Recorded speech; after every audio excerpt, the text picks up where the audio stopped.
Hey everyone, welcome back to Unorthodox Cricket, and one more game, World Cup final time, and boy am I excited. New Zealand versus England. I think a lot of people would have picked England to be in the final, but at the start, no chance in hell they would have picked New Zealand. Even going through pool play after New Zealand's few defeats through the middle there, no one would have given them the time of day. Coming up against India in the semi-final, not a chance. They did that. Let's hope they can push one more, go on to beat the hosts England, and I'll be absolutely fizzing. Now I'm expecting huge things from this game. England obviously go in as favourites, they're the hosts, they've really changed their brand of cricket over the last 4 years and they definitely deserve to be there. New Zealand, finalists last time, lost to Australia. I'm glad we're playing England. I don't think I could deal with heartbreak to Australia in the final again, but it's going to be a really good game. There's no doubt England are expected to win this and New Zealand are the heavy underdogs. But New Zealand like to stand up. They've got guys who just love to do it, come in, stand up when they're not expected to, and I'm really hoping they can put a performance on the board. So what we're going to do today, guys, is we're going to take a look at each team, strengths and weaknesses, where New Zealand can possibly find a bit of weakness in that England team. There's not a lot, but they're going to have to do something special to get a win on Sunday night. So just before we get started on the strengths and weaknesses of each team, obviously all cricketers are superstitious, so I've brought back the moustache. Pretty shitty effort, but I'm channeling the power of hopefully a bit of Ravi Jadeja and then backing up a bit of Neesham and Ferguson. One of them really have to stand up, so hopefully us Kiwis can do all you Indian fans out there a bit of justice. I know that you guys will be heartbroken, but hopefully we can step up, beat the English, and give a bit of pride back to you guys through that. Now, as we take a look at both teams' strengths and weaknesses, it's so clear that England is so dominant with the bat as seen against Australia last night. Both Johnny Bairstow and Jason Roy, they really took it to the Australian opening bowlers and took the game away from them so quickly. So I think come Sunday, it's really important for New Zealand to try and contain the English batsmen. I think we saw against Australia, Aaron Finch was trying everything under the sun to take a wicket, and they probably didn't quite have the patience. They were really trying to rush things through and trying to force a wicket. So I think come Sunday, an important factor will be New Zealand trying to contain the English batsmen early on and waiting for them to make a mistake. We all know the English love to get on with it, they love to score, so I think the best way to take a wicket is to bowl nice and straight, contain them, and wait for a mistake or something to happen off the deck, wrap them on the pad, something along those lines. So for the New Zealand opening bowlers of Trent Boult and Matt Henry, I want them bowling really straight. Not too full, not too short, but just on a good length and just keep peppering away there. Keep bowling for dots because Jason Roy and Johnny Bairstow are going to want to get onto it, and if you can contain them, you'll force a mistake. So let's take a look at the field. So we'll start with a mid-off, a mid-on, and then a catching mid-wicket and a catching cover. Now these guys are there because you're going to bowl nice and straight. We've seen the pitches have been a little bit dry and cutters have held up a bit. So they're wicket-taking options. If you bowl those change-ups early on, it brings in those mistimed drives, which brings in the short mid and the short cover. You've also got the option there to bump them out with the fine leg and the deep square back. But also, if they play down the wrong line, you've got 1, 2 slips and a point. So I think that's a pretty good containing field right there. You bowl nice and straight. You don't bowl too full. If you get short, those guys are there for the pull shot. But just bowl for dots. It sounds negative, but against this English batting team, dots are the way to take wickets. So we've seen this whole tournament, the English batting lineup has been so dominant, and that's led by Jason Roy and Johnny Bairstow. So if you can't get rid of them at the top, you have to contain them. You contain them, they're going to take risks. They're either going to get away with it or you're going to get a wicket.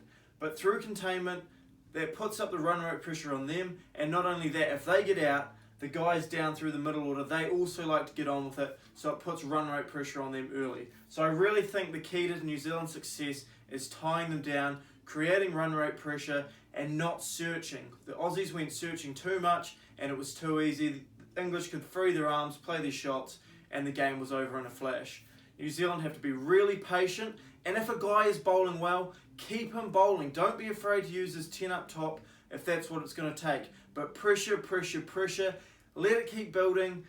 Then they're going to look for a release shot, and it's either going to lead to runs or a wicket. But pressure is the key for New Zealand against the English batsmen. Now taking a look at the rest of the batting lineup, we obviously know the strengths at the top. but it goes right down through the middle. The only thing is the English middle order haven't had too much to do this World Cup, purely because of Johnny Bairstow and Jason Roy. So if they can get early wickets or contain them, it's going to put pressure on the middle order, and they could capitulate depending on the situation. Last night I saw Owen Morgan really struggle against the short ball. Quite a surprise. Earlier in the tournament he was playing it so well, but he's obviously got some kind of mental block there against the short ball. He's even started backing away to leg as a pre-movement. So if he comes in early, New Zealand pepper him with the short ball. He's either going to play those pulls and get out, or you're going to create a bit of pressure there and uncertainty in his game. I think that's enough said on the English batsmen. We all know how strong they are. They bat right down to Chris Woakes, Adil Rashid as well. So I really think for New Zealand to have a chance, they're going to have to chase. I think if they set a total, I just feel like the English are going to chase it down regardless, unless it's a really, really slow wicket and we see something similar to the Indian game where the pitch really does break up in that second innings. But barring that, I really think New Zealand have to chase, try and contain them to 300 and then do their best to chase that down. But I think if it's a flat wicket and New Zealand bat and they put on 350, I can just see the English pissing that home. But that's all for the English side. Containment is key for New Zealand. Now, taking a look at the New Zealand batting lineup, I'm pretty sure they're going to be happy they're not coming up against the Australian bowling attack. I just think there's too many demons there. Mitchell Stark's had too much over them in the past. He rolled them in the last World Cup, and I don't think they could handle that in the final. Now, having said that, the English bowling attack is so strong. Woakes, Archer, Rashid, Plunkett, Stokes, just a great bowling attack all round.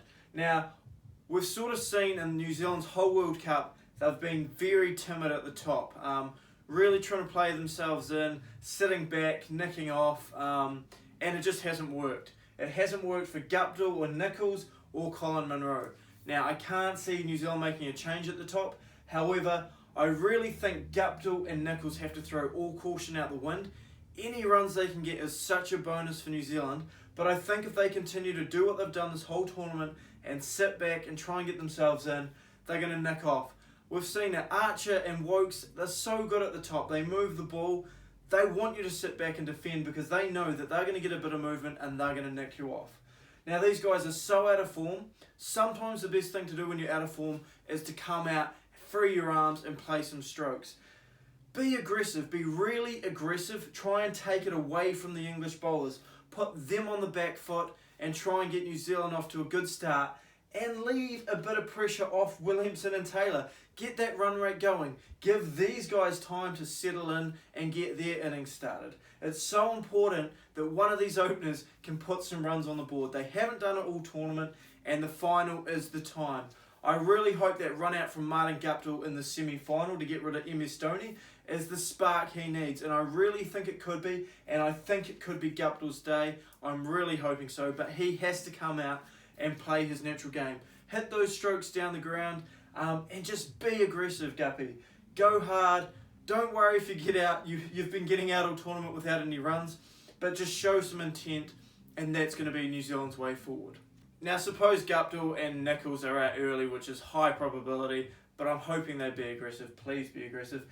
It's heavily on Williamson and Taylor yet again. If one of them don't turn up, New Zealand are in big trouble. But they need a foundation there. They really do. And if they can get a foundation, then it's a real chance for Neesham and de Grandhomme to unleash. They've got so much power there. They haven't really shown it on the world stage consistently enough. But what a platform to do it. The World Cup final. I really think New Zealand have a chance. They do have good batsmen. It's just not clicking at the moment. It really isn't. But I'm sure they'll be putting in the hard yards in the next couple of days to put things in place. But I really think that their batting lineup can compete with England's if everyone is firing. Now, just taking a quick look at the team selection, I can't see England making any changes. They were too dominant against Australia, and they've got such a good balance. There's not much to tinker with there. Moeen Ali's probably not going to come in. There's no one you can leave out for him, especially after Rashid bowled beautifully last night, which surprised me. But yeah, I can't see England making any changes there, and I don't see why they would. New Zealand, on the other hand, they're still probably debating the Nicholls, Munro at the top. It seems like they're sold on Nicholls, but I'd still lean towards Munro, give him that licence to go with Guptill, play some shots, try and put the bowlers under pressure, but they're probably not going to do that either.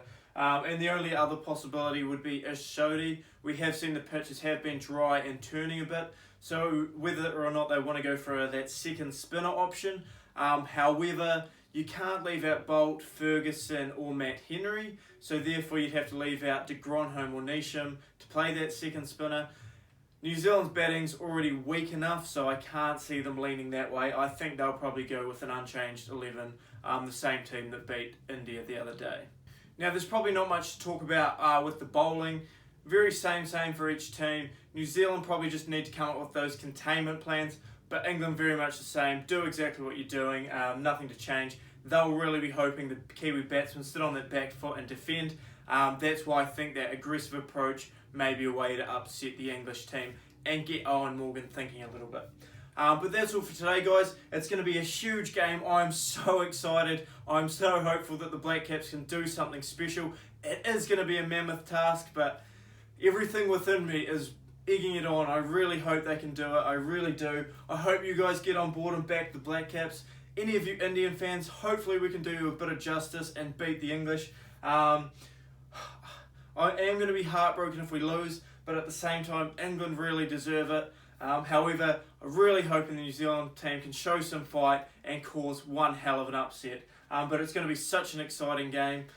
Please let me know in the comments what you guys think, some potential weaknesses New Zealand can expose and vice versa for England. I might leave a bit of a poll here. So who do you think is going to win the World Cup final?